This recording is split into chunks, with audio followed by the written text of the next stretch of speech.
नमस्कार साथियों, मैं हूं शैलेश कुमार सिंह। स्वागत है आप सबका मेरे यूट्यूब चैनल सुपर संवाद में। तो जैसा कि आप सबको पता है, निष्ठा प्रशिक्षण इस समय अपने अंतिम चरण में है। तो उसी क्रम में जो हमारा मॉड्यूल 18 है, अधिकारों की समझ, यौन शोषण और पॉक्सो अधिनियम 2012, जो ये मॉड्यूल है, इसकी गतिविधि और प्रश्नोत्तरी लेके एक बार मैं फिर उपस्थित हुआ हूँ। तो आइए बिल्कुल टाइम वेस्ट ना करते हुए मॉड्यूल 18 की गतिविधि और प्रश्नोत्तरी हल कर लेते हैं। तो चलिए हम वीडियो पर चलते हैं। 18 की गतिविधि 1 है अधिकार बनाम आवश्यकताएं इच्छाएं।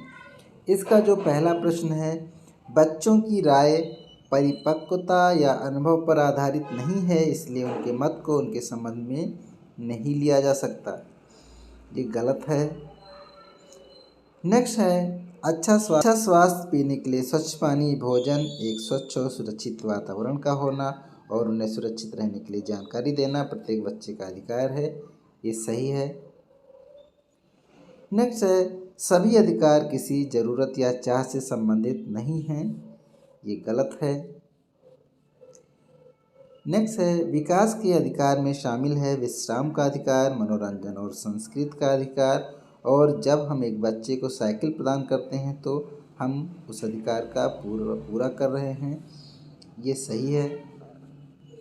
नेक्स्ट है बच्चों को जानने, खोजने और उन्हें दूसरों के साथ साझा करने का अधिकार, कला और लिखने या अन्य किसी अन्य माध्यम से।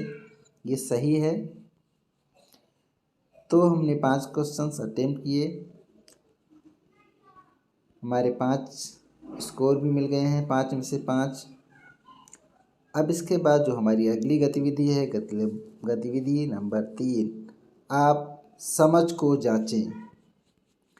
पहला प्रश्न है, इसका सही या गलत बताना है। इसमें भी यदि यौन क्रिया के दौरान बच्चा चिल्ला या विरोध नहीं कर रहा है या पीछे नहीं ढकेल रहा है या सहमति दे दी है, तो यह समझा जा सकता है कि बच्चा उस कृत्य में रुचि रखता है। नहीं, बिल्कुल गलत है ये। अधिकांश लैंगिक शोषण किसी ऐसे व्यक्ति द्वारा किया जाता है जो बच्चे के लिए अजनबी हैं। यह भी गलत है, ज़्यादातर अपने ही होते हैं। नेक्स्ट है लैंगिक शोषण किसी भी बच्चे, उम्र, लिंग, जाति, आर्थिक और सामाजिक स्थिति में हो सकता है। बिल्कुल सही है। बच्चे, विशेषकर लड़कियां, जो बाहर जाने वाली बातूनी, शारीरिक रूप से स्पष्टवादी और अक्सर यौन शोषण को आकर्षित करती हैं। ये गलत है। लैंगिक शोषण आमतौर पर अंधेरे, परित्यक्त स्थानों में होता है। ये भी बिल्कुल गलत है। बच्चे अक्सर यौन शोषण के बारे में कहानियाँ बनाते हैं। गलत है ये। एक संभावित लैंगिक उत्पीड़नकर्ता की पहचान के लिए कोई निश्चित संकेतक व्यवहार नहीं है। बिल्कुल सही है ये। एक बच्चे को चीज़ें, उपहार, ध्यान, स्नेह, पैसा, मिठाई, खिलौने बाहर ले जाना यौन शोषण की एक प्रक्रिया की शुरुआत हो सकती है। बिल्कुल सही है।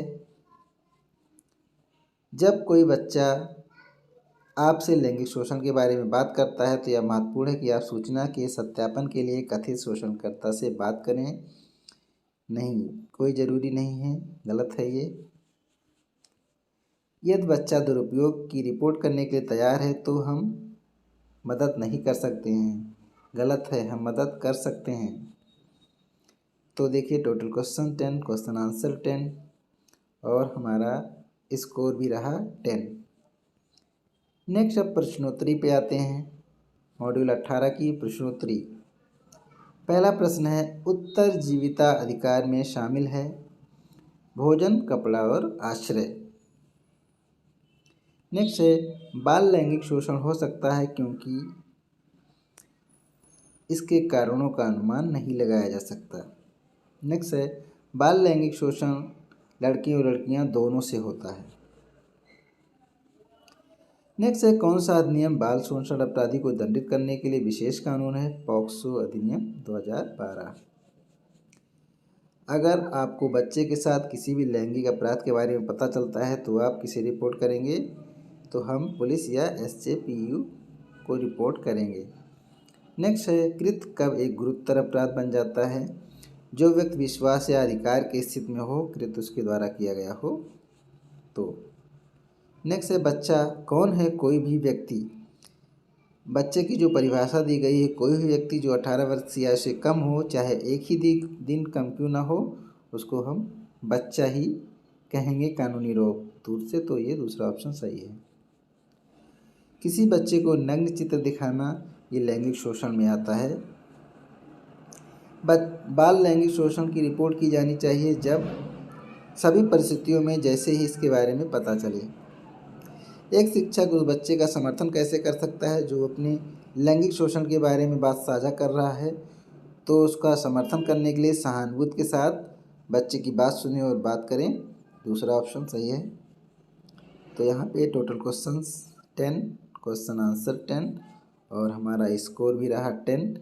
तो इसी के साथ मॉड्यूल 18 की प्रश्नोत्तरी भी समाप्त हुई।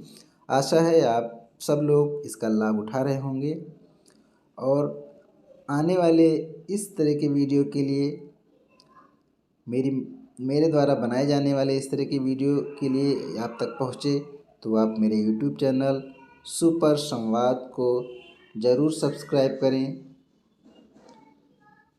सुपर संवाद द एजुकेशनल कम्युनिकेशन। इसी के साथ आप सबको धन्यवाद। जय हिंद, जय भारत।